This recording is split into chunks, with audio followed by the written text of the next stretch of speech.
આજે આવો આપણે એદનનો ઇતિહાસ અને પવિત્ર આત્માના યુગમાં ઉદ્ધાર કરતા આ શીર્ષકની સાથે પરમેશ્વરના વચનનો અભ્યાસ કરીએ. એદનવાડીમાં આદમ અને હવાની કહાનીને ન માત્ર તે લોકો સારી રીતે જાણે છે જે પરમેશ્વર પર વિશ્વાસ કરે છે, પરંતુ તે લોકો પણ જાણે છે જેઓ વિશ્વાસ નથી કરતા. ખરું ને?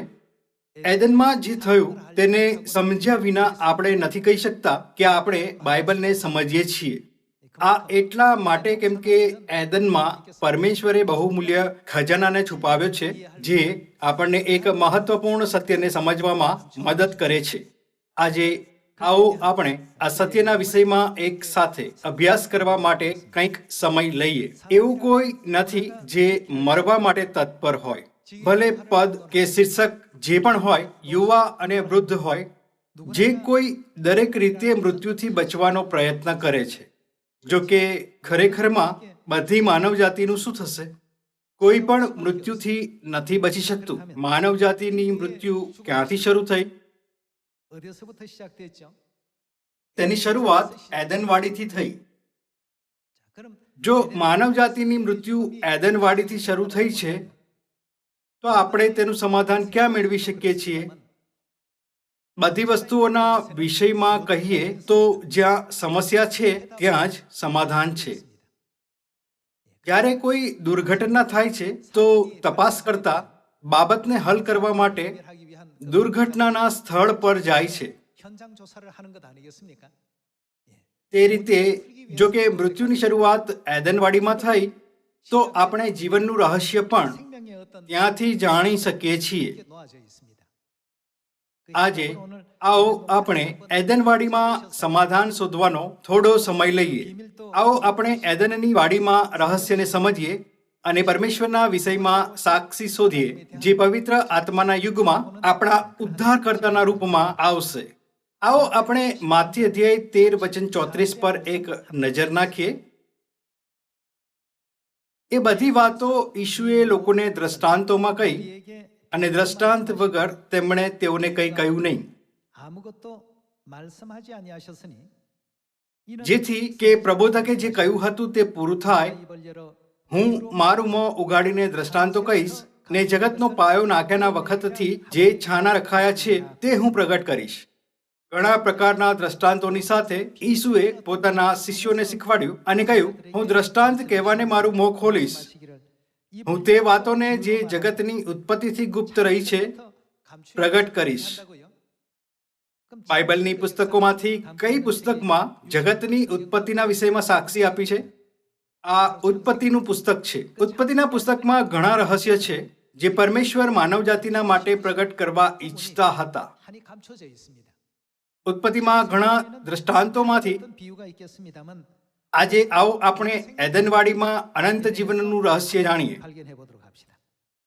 ઉત્પત્તિના ઇતિહાસમાં આપણે ભલા અને ભૂંડાના જ્ઞાનનું વૃક્ષને જોઈ શકીએ છીએ, જેમાંથી આદમ અને હવાએ ખાધું, અને સાથે જ જીવનનું વૃક્ષ પણ જોઈ શકીએ છીએ. વધુ પડતા લોકોએ વિચાર્યું કે ભલા અને ભૂંડાના જ્ઞાનના વૃક્ષમાંથી ખાવાના મૂળ પાપના કારણે આદમ અને હવાની મૃત્યુ થઈ ગઈ. પરંતુ અત્યાર સુધી કોઈને પણ એદનમાં જીવનનું રહસ્ય નથી મળ્યું. ઉત્પત્તિ 2 અને 3 દ્વારા આવો આપણે એદનના ઇતિહાસને જોઈએ અને જીવનનું રહસ્ય જાણીએ. આવો આપણે ઉત્પત્તિ અધ્યાય 2 વચન 16 પર જઈએ.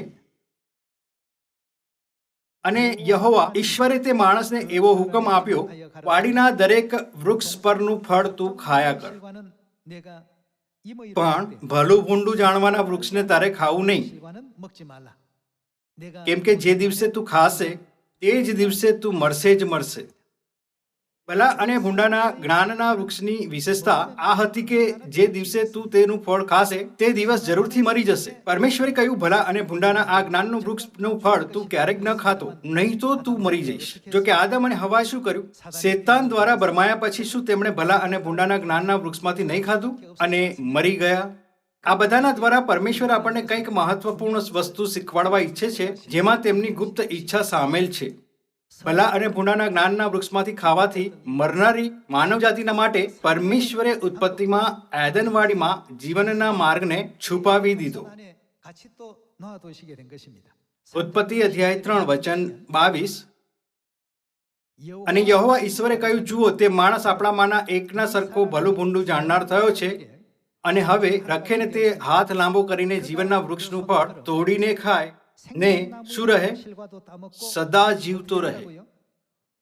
ભલે તેઓ ભલા અને ભૂંડાના જ્ઞાનના વૃક્ષમાંથી ખાવાના દ્વારા મરવાના માટે નિયુક્ત છે, પરંતુ જો કોઈ પાપી જીવનના વૃક્ષમાંથી ખાતો તો શું થતું? તેઓ સદા જીવિત રહેશે. પરંતુ પરમેશ્વરનો માર્ગ બંધ કરી દીધો, જેથી પાપી જીવનના વૃક્ષમાંથી ન ખાઈ શકે. આવો આપણે વચન 23 ની સાથે ચાલુ રાખીએ. માટે જે ભૂમિમાંથી તેને લીધો હતો તે ખેડવાને યહોવા ઈશ્વરે એદનવાડીમાંથી તેને કાઢી મૂક્યો, અને તે માણસને હાંકી કાઢીને જીવનના વૃક્ષની વાટને સાચવવા માટે યહોવાએ કરુબો તથા ચો તરફ ફરનારી અગ્નિરૂપી તલવાર એદનવાડીની પૂર્વે બાજુએ મૂકી. પરમેશ્વરે જ્વાળામય તલવારની સાથે કરુબોને નિયુક્ત કરીને જીવનના વૃક્ષના માર્ગને બંધ કરી દીધા, જેથી પાપી તેમાંથી ન ખાઈ શકે.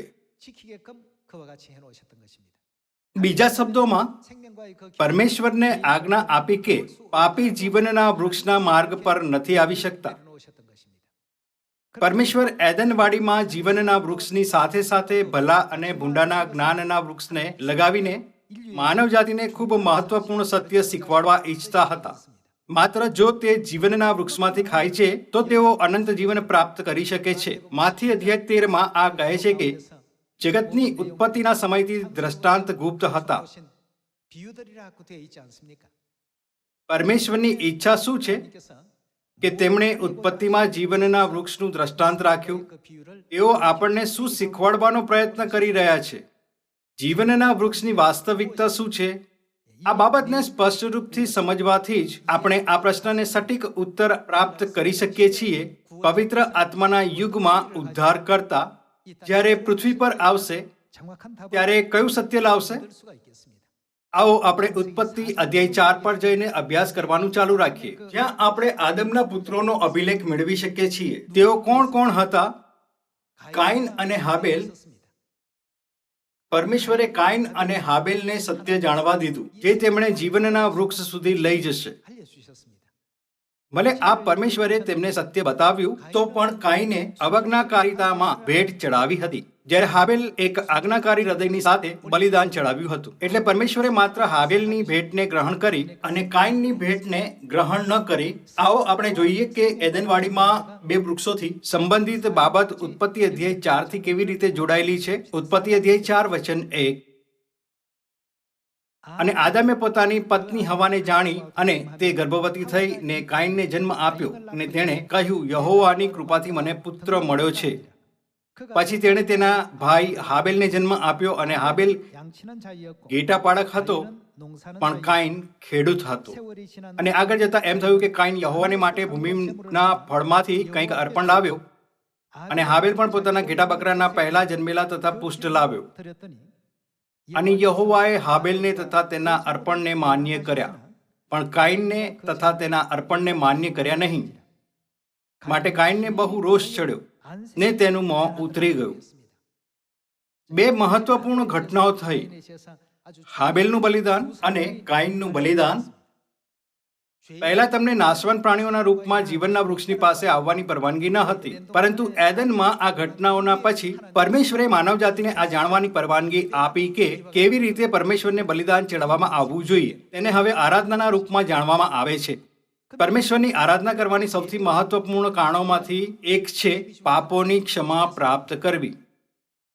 જીવનના વૃક્ષને પુનઃસ્થાપિત કર્યા વિના જે આપણે ખોવી નાખ્યું હતું, આપણે આત્મિક એદનમાં ક્યારેય નહીં પાછા ફરી શકીશું.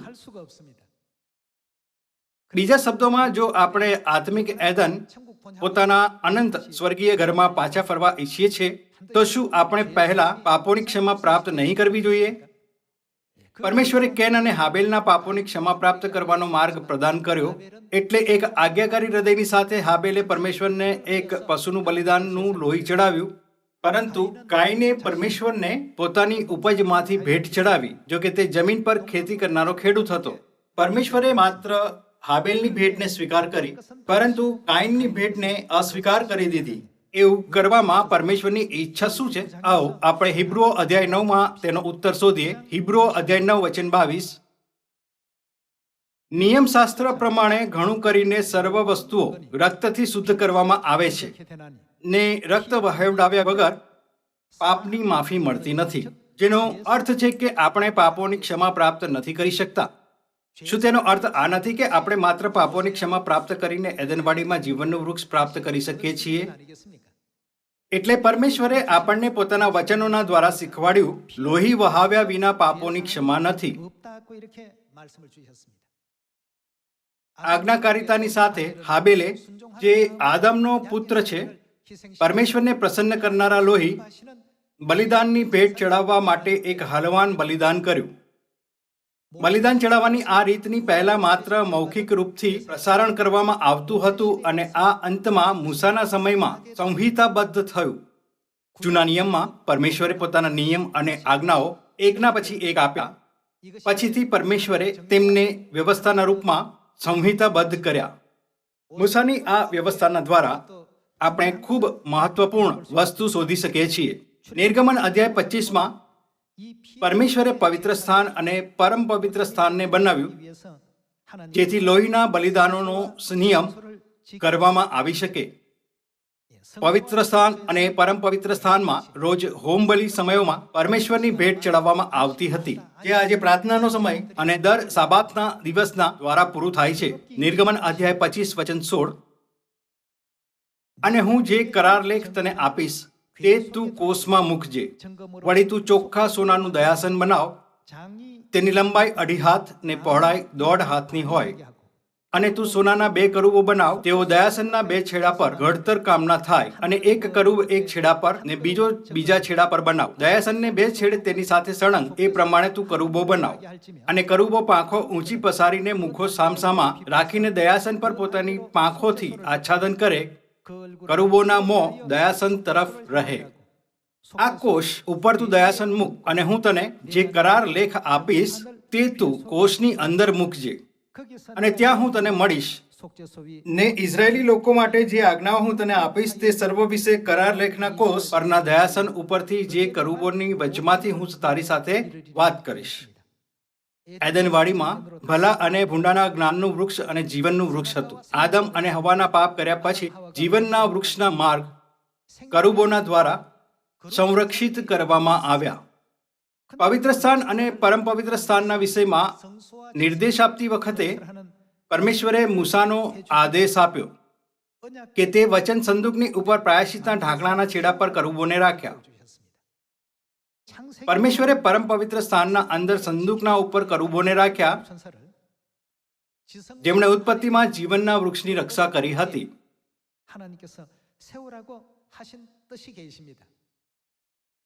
જેવું ઉત્પત્તિની પુસ્તકમાં બતાવવામાં આવ્યું છે, કરુબોની ભૂમિકા જીવનના વૃક્ષની રક્ષા કરવાનું હતું. પરમેશ્વરે મૂસાને કરુબોને ક્યાં રાખવા માટે કહ્યું હતું? પરમેશ્વરે તેને પરમ પવિત્ર સ્થાનમાં કરારના કોષની ઉપર રાખવા માટે કહ્યું. જો કે 2 કરુબ કોષની સંભાળ કરી રહ્યા છે, તો આપણે સમજી શકીએ છીએ કે કરારનો કોષ કોને દર્શાવે છે? તે જીવનનું વૃક્ષ છે. આપણે સ્પષ્ટ રૂપથી સમજી શકીએ છીએ કે કરારનો કોષ જે કરુબો દ્વારા સંરક્ષિત હતો, એદનવાડીમાં શું છે? આ જીવનનું વૃક્ષ છે. પછી કરારના કોષની અંદર શું રાખવામાં આવ્યું હતું? આવો આપણે હિબ્રુઓ અધ્યાય 9 વચન 1 જોઈએ. હવે પહેલા કરારમાં પણ ભજન સેવાના વિધિઓ તથા ઐહિક પવિત્ર સ્થાન પણ હતા ખરા. કેમ કે મંડપ ઊભો કરવામાં આવ્યો હતો, એટલે પહેલા ભાગમાં દીવી, મેજ તથા અર્પિત રોટલી હતી, તેને પવિત્ર સ્થાન કહેતા હતા, અને બીજા પડદાની પાછળ બીજો ભાગ હતો, તેને પરમ પવિત્ર સ્થાન કહેતા હતા. તેમાં સોનાનું ધૂપ પાત્ર તથા ચારે તરફ સોનાની મળેલી કરારની પેટી હતી, જે પેટીમાં મન્નાથી ભરેલું સોનાનું પાત્ર, હારૂનની કડી ફૂટેલી લાકડી તથા કરારના શિલાપટ હતા. કરારના કોષની અંદર શું હતું? મન્ના, હારૂનની કડી ફૂટેલી લાકડી હતી અને શિલાપટો હતા, જે 10 આજ્ઞાઓ છે. આ કરારના કોષની અંદર જોવામાં આવ્યું. પછી 2 કરુબોએ કોષની રક્ષા કેમ કરી, જેમાં તે વસ્તુઓને રાખવામાં આવી હતી? શું 10 આજ્ઞાઓની સ્થાપના પરમેશ્વરના વચન દ્વારા તેમની આજ્ઞાઓના રૂપમાં નહીં કરવામાં આવી? યોહાન અધ્યાય 1 વચન 1. આદિ એ શું હતું? શબ્દ હતો અને શબ્દ દેવની સંગાતે હતો અને શબ્દ દેવ હતો. 10 આજ્ઞાઓની શિલાપાટીઓ પરમેશ્વરને દર્શાવે છે, જે પરમેશ્વરનું વચન છે. શું સંદૂકની અંદર મન્ના પણ નહીં મળ્યું? યોહાન 6 આ કહીને સ્વર્ગથી ઉતરેલી રોટલી હું છું. ઈશુએ પોતાની સરખામણી શેનાથી કરી? તેમણે પોતાની સરખામણી મન્નાથી કરી. અને હારૂનની લાકડી જેમાં કળી ફૂટેલી હતી. હારૂન ઇઝરાયેલનો પહેલો મહાયાજક હતો. તે બધું જે કોષની અંદર જોવામાં આવ્યું હતું અંતમાં ઈસુ ખ્રિસ્તના વિષયમાં સાક્ષી આપે છે. તેના દ્વારા પરમેશ્વરે આપણને જાણવા દીધું કે ઈસુ મહાયાજકના રૂપમાં આવ્યા અને તે પરમેશ્વર છે, જે પરમેશ્વરનું વચન છે. તેના વિના તે મન્ના છે, જે સ્વર્ગથી ઉતરેલી રોટલી છે. આપણે તેમના વિષયમાં બધી સાક્ષી ક્યાંથી મેળવી શકીએ છીએ? તે બધું કરારના કોષની અંદર જોવામાં આવ્યા. જીવનનું વૃક્ષ જે કરુબોના દ્વારા સંરક્ષિત કરારના કોષની અંદર હતું, ઈસુ ખ્રિસ્તને દર્શાવે છે. આવો આપણે યોહાન અધ્યાય 6 તેની ખાતરી કરીએ. યોહાન અધ્યાય 6 વચન 50. જે રોટલી આકાશમાંથી ઉતરે છે તે એ જ છે કે જો કોઈ તે ખાય તો તે મરે નહીં. જે જીવતી રોટલી આકાશમાંથી ઉતરી છે તે હું છું. જો કોઈ એ રોટલી ખાય તો તેની સાથે શું થશે? તે સદા જીવતો રહેશે. માનવ જાતિને એટલે મરવું પડ્યું કેમ કે તેમણે ભલા અને ભૂંડાના વૃક્ષમાંથી ખાધું હતું. એકમાત્ર માર્ગ જેનાથી તેઓ જીવિત રહી શકે છે તે એદનવાડીમાં જીવનના વૃક્ષમાંથી ખાવાનું છે. પરંતુ ઈશુએ કહ્યું, જો કોઈ આ રોટલીમાંથી ખાશે તો સદા જીવતો રહેશે. વચન 51. જે જીવતી રોટલી આકાશમાંથી ઉતરી છે તે હું છું. જો કોઈ એ રોટલી ખાય તો તે સદા જીવતો રહેશે. બીજા શબ્દોમાં, જો તમે મારું માંસ ખાશો તો સદા જીવિત રહેશો. વળી જે રોટલી હું આપીશ તે મારું માંસ છે. વચન 52. એ માટે યહૂદીઓએ અંદરો અંદર વાદ વિવાદ કરતા કહ્યું, એ માણસ પોતાનું માંસ આપણને ખાવાને સી રીતે આપી શકે? ત્યારે ઈશુએ તેઓને કહ્યું, હું તમને ખચિત કહું છું કે જો તમે માણસના દીકરાનું માંસ ન ખાઓ અને તેનું લોહી ન પીઓ તો તમારામાં જીવન નથી. જે લોકો ઈશુનું માંસને નથી ખાતા કે તેમનું લોહી નથી પીતા, તેમને એદનવાડીમાં ભલા અને ભૂંડાના જ્ઞાનના વૃક્ષમાંથી ખાવાના પાપનું પરિણામ ભોગવવું પડશે. તેઓ ક્યારેય પણ સદા જીવિત નથી રહી શકતા અને ન તો તે પોતાના જીવનને બનાવી રાખી શકે છે. વચન 54.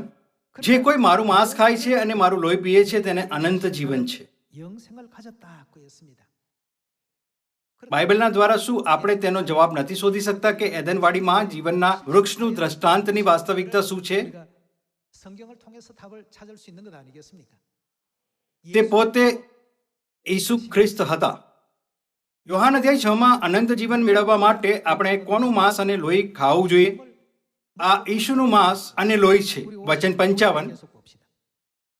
કેમ કે મારું માંસ ખરેખર ખાવાનું છે અને મારું લોહી ખરેખર પીવાનું છે. જે મારું માંસ ખાય છે અને મારું લોહી પીએ છે એ મારામાં રહે છે અને હું તેનામાં રહું છું. જેમ જીવંત પિતાએ મને મોકલ્યો છે અને હું પિતાને આશરે જીવું છું, તેમ જે મને ખાય છે તે પણ મારે આશરે જીવશે. જેમ ઈશુએ કહ્યું કે જે કોઈ તેમનું માંસ ખાય છે તે સદા જીવિત રહી શકે છે. આપણે એદનવાડીમાં જીવનના વૃક્ષના દ્રષ્ટાંતના દ્વારા શું જાણી શકીએ છીએ? આપણે સમજી શકીએ છીએ કે જીવનના વૃક્ષની વાસ્તવિકતા ઈસુ ખ્રિસ્ત છે. પછી આપણે આ જાણવું જોઈએ કે ઈશુનું માંસ કેવી રીતે ખાવાનું છે. આપણે ઈશુનું માંસ કેવી રીતે ખાઈ શકીએ છીએ અને તેમનું લોહી કેવી રીતે પી શકીએ છીએ. પરમેશ્વરે એક સત્ય સ્થાપિત કર્યું જેથી આપણે ઈસુ ખ્રિસ્તનું માંસ ખાઈ શકીએ અને તેમનું લોહી પી શકીએ. અહીંયા કયું સત્ય છે? આ પાસ્કા છે. આવો આપણે માથી અધ્યાય 26 તેનો જવાબ શોધીએ. માથી અધ્યાય 26 વચન 17. અને બે ખમી રોટલીના પર્વને પહેલે દિવસે શિષ્યોએ ઈસુની પાસે આવીને કહ્યું, તમારા માટે પાસ્કા ખાવાની અમે ક્યાં તૈયારી કરીએ? તમારી શી ઈચ્છા છે? ત્યારે તેમણે કહ્યું, નગરમાં ફલાણાની પાસે જઈને તેને કહો, ઉપદેશક કહે છે મારો સમય પાસે આવ્યો છે, હું મારા શિષ્યો સહિત તારે ઘેર પાસ્કા પાડવાનો છું. 하신데 અને ઈશુએ જેમ શિષ્યોને આજ્ઞા આપી હતી તેમ તેઓએ કર્યું ને પાસખા તૈયાર કર્યું. આવો આપણે વચન 26માં જોઈએ કે કેવી રીતે ઈશુએ પાસખાનો પર્વ મનાવ્યો. 26절입니다. અને તેઓ ભોજન કરતા હતા 예수께서 떡을 가지사 ત્યારે ઈશુએ રોટલી લઈને તથા આશીર્વાદ માંગીને ભાંગી અને શિષ્યોને તે આપીને કહ્યું, લો ખાઓ, એ મારું શરીર છે. પાસખાની રોટલી આપીને તેમણે કહ્યું, આ મારું શરીર છે. બીજા શબ્દોમાં તેમણે પોતાનું માંસ આપ્યું. 나눠 주셨습니다. 또 પછી તેમણે પ્યાલો લઈને સ્તુતિ કરીને, શું પ્યાલાની અંદર દ્રાક્ષારસ ન હતો? 함께 있었죠. પછી તેમણે પ્યાલો લઈને સ્તુતિ કરીને જેમાં દ્રાક્ષારસ હતો અને તેમને આપીને કહ્યું, તમે બધા એમાંથી પીઓ, 이것은 કેમ કે નવા કરારનું એ મારું લોહી છે, જે પાપોની માફીને અર્થે ઘણાઓને માટે વહેવડાવવામાં આવે છે. 언약의 피니라고 했습니다. જ્યારે આપણે પાસખાની રોટલી ખાઈએ છીએ 포도주. અને પાસખાનો દ્રાક્ષારસ પીએ છીએ તો આપણે એદનવાડીમાં જીવનના વૃક્ષમાંથી ખાઈએ છીએ. ભોજન કેટલું પણ સારું અને ઉત્તમ કેમ ન હોય, 가장 신기한 કોઈ ભોજન માનવ જાતિને અનંત જીવન નથી આપી શકતું. 우리에게 영생을 줄 수 있는 것은 아무것도 없습니다. પરંતુ ઈશુએ આપણને શીખવાડ્યું કે જે કોઈ પણ તેમનું માંસ અને લોહી ગ્રહણ કરે છે 우리 તે ભલા અને ભૂંડાના જ્ઞાનના વૃક્ષનું ફળ ખાવાના પાપથી મુક્ત થઈ શકે છે 누구든지 અને અનંત જીવન પણ પ્રાપ્ત કરી શકે છે. 받고 영생 얻을 수 있다는 이 사실을 우리에게 또 일깨워 주셨던 것입니다. પાપોની ક્ષમાના વિના શું કોઈ જીવનના વૃક્ષમાંથી ખાઈ શકે છે? 먹을 수 있습니까? 없습니까? ક્યારેય નહીં. આ જ કારણ છે કે પરમેશ્વરે પાસખાની અંદર અનંત જીવનની સાથે સાથે પાપોની ક્ષમાનો આશીર્વાદ આપ્યો. 또 아울러 담겨 있는 진리가 되겠습니다. 이런 આ ખરેખરમાં દુર્ભાગ્યપૂર્ણ છે કે આજકાલ ચર્ચ જીવનનું સત્ય નથી માનતા. હવે એદનવાડીના રહસ્યના દ્વારા આવો આપણે આપણા ઉદ્ધારકર્તાના વિષયમાં અભ્યાસ કરીએ જે પવિત્ર આત્માના યુગમાં પ્રગટ થશે. આવો આપણે યોહાન અધ્યાય 10 પર જઈએ. યોહાન અધ્યાય 10 વચન 10. ચોરી કરવા, મારી નાખવા તથા નાશ કરવા સિવાય બીજા કોઈ ઈરાદાથી ચોર આવતો નથી. 멸망시키려는 것뿐이요. તેઓને જીવન મળે અને તે પુષ્કળ મળે. 생명을 얻게 하고 માટે હું આવ્યો છું. 풍성히 얻게 하려는 것이라고 했습니다. 2000 વર્ષ પહેલા ઈસુ પૃથ્વી પર આવ્યા 으로 하여금 જેથી તેમના ઘેટા જીવન મેળવી શકે. માનવ જાતિને જીવન આપવા માટે જે ભલા અને ભૂંડાના જ્ઞાનના વૃક્ષમાંથી ખાવાના કારણે મરવા માટે નિયુક્ત હતી, 반드시 ઈસુ ખ્રિસ્તે પોતાની સાથે જીવનનું વૃક્ષ લાવવું જોઈતું હતું. જો તે જીવનના વૃક્ષને નથી લાવતા તો માનવ જાતિ અનંત જીવન પ્રાપ્ત નહીં કરી શકતી. 영원한 그 생명을 얻을 수가 없습니다. જીવન પ્રાપ્ત કરવાનો એકમાત્ર માર્ગ જીવનના વૃક્ષમાંથી ખાવું છે. તે સત્ય શું છે જે આપણને જીવનના વૃક્ષમાંથી ખાવાની પરવાનગી આપે છે? 2000 વર્ષ પહેલા ઈશુએ નવા કરારના પાસખાનું સત્ય આપ્યું હતું. 가셨습니다. પરંતુ ઈશુના સ્વર્ગારોહણના પછી પરમેશ્વરે નિયુક્ત સમય અને વ્યવસ્થાને બદલી નાખી હતી અને સિયોન જ્યાં પર્વ મનાવવામાં આવે છે નષ્ટ થઈ ગયું હતું. આ રીતે અંધકાર યુગની શરૂઆત થઈ. 도래하게 된 것입니다. આવો આપણે હિબ્રુઓ અધ્યાય 9 વચન 27 પર એક નજર નાખીએ. 자, 이래서 હિબ્રુઓ અધ્યાય 9 વચન 27. આ કારણથી પરમેશ્વરને બીજી વાર પૃથ્વી પર આવવું પડ્યું. વચન 27. જે માણસોને એક જ વાર મરવાનું અને ત્યાર પછી તેમનો ન્યાય થાય એવું નિર્માણ થયેલું છે, 한 이스라엘이니 이 તેમ ખ્રિસ્તે ઘણાઓના પાપ માથે લેવા માટે એક જ વાર બલિદાન આપ્યું. 당하시려고 단번에 들이신 바 되셨고 જ્યારે ઈસુ ખ્રિસ્ત 2000 વર્ષ પહેલા આવ્યા તો તે આપણા પાપોના પ્રાયશ્ચિત કરવાના માટે બલિદાન થયા. પરંતુ તેમના બીજા આગમનના વિષયમાં શું? અને જેઓ તેમની રાહ જુએ છે તેઓના સંબંધમાં તારણને અર્થે તે બીજી વાર પાપ વગર પ્રગટ થશે. 그럼 બીજી વાર આવનાર ખ્રિસ્તને એદનવાડીમાંથી શું લાવવું જોઈએ? 에덴 동산에 뭘 가지고 오셔야 됩니까? 생명 તેમણે જીવનનું વૃક્ષ લાવવું જોઈએ. પરમેશ્વરના સિવાય કોઈ પણ જીવનનું વૃક્ષ નથી લાવી શકતું. 가져올 수 없도록 되어 있습니다. એવું એટલે છે કેમ કે માત્ર પરમેશ્વરની પાસે જીવનના વૃક્ષનો માર્ગ 권세는 하나님 ખોલવાનો અધિકાર છે. જો પરમેશ્વરે માર્ગ બંધ કર્યો તો માત્ર કોણ તેને ખોલી શકે છે? માત્ર પરમેશ્વર જ માર્ગ ખોલી શકે છે. 열 수 없는 길이죠.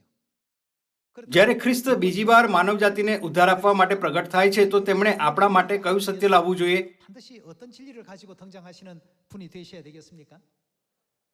જો કોઈ છે જે અનંત જીવનમાં આપણું માર્ગદર્શન કરતા માનવ જાતિના માટે નવા કરાર પાસખાના સત્યની ઘોષણા કરે છે તો તે કોણ છે? 누구시라고요? તે બીજી વાર આવનાર ખ્રિસ્ત હોવા જોઈએ જે આપણને બચાવવા માટે આવ્યા છે. 그리스도이신 것입니다. તે આપણા પરમેશ્વર હોવા જોઈએ જે પવિત્ર આત્માના યુગમાં માનવજાતિને બચાવવા માટે પ્રગટ થયા છે. તે જ છે જે પ્રકટીકરણ અધ્યાય 3:12 નવા નામની સાથે પ્રગટ થાય છે. આ માત્ર હિબ્રુઓની પુસ્તકમાં નોંધેલું નથી, પરંતુ પ્રબોધક યશાયાએ પણ લગભગ 2700 વર્ષ પહેલા આ બાબતના વિષયમાં વાત કરી હતી. 보겠습니다. યશાયા અધ્યાય 25:6 વળી સૈન્યોના ઈશ્વર યહોવા સર્વ લોકોને આ પર્વત પર મિષ્ટાનની, જૂના દ્રાક્ષરસની, મેદથી ભરેલા મિષ્ટાનની અને નિતારેલા જૂના દ્રાક્ષરસની મિજબાની આપશે. 맑은 포도주로 하실 것이며라고 했습니다. નિતારેલા દ્રાક્ષરસનો અર્થ શું છે? 이 예언은 ઈસુના સ્વર્ગારોહણના પછી 325 ઈસવીમાં નિકિયાની પરિષદના દ્વારા પાસ્ખા મિટાવી દીધો હતો. 1600 વર્ષોના લાંબા સમય વીતી જવાના પછી છેવટે તે આ યુગમાં પુનઃસ્થાપિત કરવામાં આવ્યો. આ કારણ બાઇબલ તેને નિતારેલો દ્રાક્ષારસ કહે છે. 설명하고 있습니다. વચન 7 અને જે ઘૂંઘટ સઘળી પ્રજાઓ પર ઓઢાડેલો છે તેના પૃષ્ઠનો તથા જે આચ્છાદન સર્વ પ્રજાઓ પર પ્રસારેલું છે તેનો આ પર્વત પર તે નાશ કરશે. બીજા શબ્દોમાં શું તેનો અર્થ આ નથી કે તે આપણને અનંત જીવન આપશે? પાસ્ખા એકમાત્ર સત્ય છે જે દ્રાક્ષારસના દ્વારા મૃત્યુનો સદાના માટે નાશ કરવાની પ્રતિજ્ઞા કરે છે. 유월절의 그 진리 외에는 없습니다. ફરીથી વચન 8 જોઈએ. પ્રભુએ સદાને માટે મરણ રદ કર્યું છે અને પ્રભુ યહોવા સર્વના મુખ પરથી આંસુ લૂછી નાખશે અને આખી પૃથ્વી પરથી તે પોતાના લોકોનું મહેણું દૂર કરશે, કેમ કે યહોવાનું વચન એવું છે. તે દિવસે એવું કહેવામાં આવશે, તે કોણ છે જે દ્રાક્ષારસના દ્વારા મૃત્યુનો સદાના માટે નાશ કરશે? જુઓ, આ આપણા ઈશ્વર છે. આપણે તેમની રાહ જોતા આવ્યા છીએ. તે આપણને તારશે. આ યહોવા છે. આપણે તેમની રાહ જોતા આવ્યા છીએ. આપણો ઉદ્ધાર બીજાઓને નહીં સોંપવો જોઈએ. તે એકમાત્ર જે આપણા ભલા અને ભૂંડાના જ્ઞાનનું વૃક્ષમાંથી ખાવાના પાપથી છુટકારો અપાવે છે અને આપણને પાસ્ખાના નિતારેલા દ્રાક્ષારસના દ્વારા જીવનના વૃક્ષમાંથી ખાવાના માટે માર્ગદર્શન કરે છે. જે જીવન આપનારું સત્ય છે તે આપણા પરમેશ્વર છે. આપણે તેની રાહ જોતા આવ્યા છે કે તે આપણો ઉદ્ધાર કરે. બાઇબલની બધી ભવિષ્યવાણીઓના પ્રમાણે આપણા માટે નવા કરારનું પાસ્ખા કોણ લઈને આવ્યા? કોણે આપણને ભલા અને ભૂંડાના જ્ઞાનના વૃક્ષને પાપથી મુક્ત કર્યા અને સ્વર્ગનો માર્ગ ખોલીને આપણને અનંત જીવન પ્રદાન કર્યું? બાઇબલ અને બધા પ્રબોધકોની સાક્ષી પ્રમાણે પવિત્ર આત્માના યુગમાં ખ્રિસ્ત આંસાંગ હોંગ કોણ છે? 누구십니까? તે આપણા પરમેશ્વર અને ઉદ્ધારકર્તા છે. તે આપણા પરમેશ્વર છે જે બીજી વાર પૃથ્વી પર આવ્યા. સંસારમાં લોકો કહે છે, 아니합니다.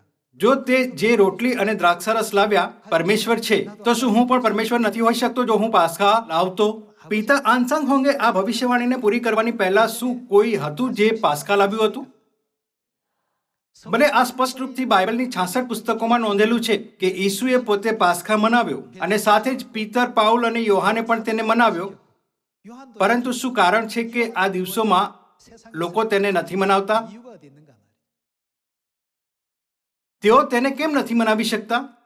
ઘણા પ્રસિદ્ધ ધર્મશાસ્ત્રી અને પાદરી છે, 유명하다고 પરંતુ તે પાસ્ખાના સત્યને કેમ નથી લાવી શકતા? 절 진리를 가지고 나오지 못하는 이유가 어디 있을까요? એવું એટલે છે કેમ કે તે પરમેશ્વર નથી. માત્ર કોણ આ કામ કરી શકે છે? જો કે પરમેશ્વરે જીવનના વૃક્ષનો માર્ગ બંધ કર્યો હતો, એટલે તે જે માર્ગને ખોલી શકે છે માત્ર એકલા પરમેશ્વર છે. પોતાના પ્રથમ આગમન પર ઈસુએ નવા કરારના પાસ્ખાનું સત્ય આપ્યું હતું. જો પરમેશ્વર બીજી વાર પૃથ્વી પર નહીં આવતા તો સત્ય અને નિયમોને જેને કચડી નાખવામાં આવ્યા હતા કોઈ બીજા દ્વારા ફેલાવવામાં નથી આવી શકતું. 찾아줄 수 આ કારણ પરમેશ્વર શરીરમાં આવ્યા 열기 위해서 અને આપણી સાથે રહ્યા, જેથી તે આપણા માટે માર્ગ ખોલી શકે 우리에게 또 અને પાસ્ખાના સત્યને ઘોષિત કરી શકે. 주셨던 것입니다. બધા લોકો જેમ યશાયા 25 અને હિબ્રુઓ 9માં ઉલ્લેખ કરવામાં આવ્યો છે, આપણે યાદ રાખવું જોઈએ કે ખ્રિસ્તે તે લોકોના ઉદ્ધારના માટે બીજી વાર આવવાનું છે. 그 내용을 જેઓ તેમની રાહ જુએ છે. 기억하시면서 સ્વર્ગીય પિતા ખ્રિસ્ત આનસાંગ હોંગ એદનવાડીમાં જીવનના વૃક્ષની વાસ્તવિકતાના રૂપમાં પૃથ્વી પર આવ્યા અને આપણી સ્વર્ગીય માતા ભવિષ્યવાણીના પ્રમાણે હલવાનની કન્યાના રૂપમાં પૃથ્વી પર આવી. આ આશા કરતા કે સિયોનમાં આપણા બધા પરિવારના સભ્યો પોતાના સંપૂર્ણ મન અને આત્માની સાથે પિતા અને માતાની પાસે આવશે, હું આજના ઉપદેશને સમાપ્ત કરવા ઈચ્છીશ. તમારો ખૂબ ખૂબ ધન્યવાદ.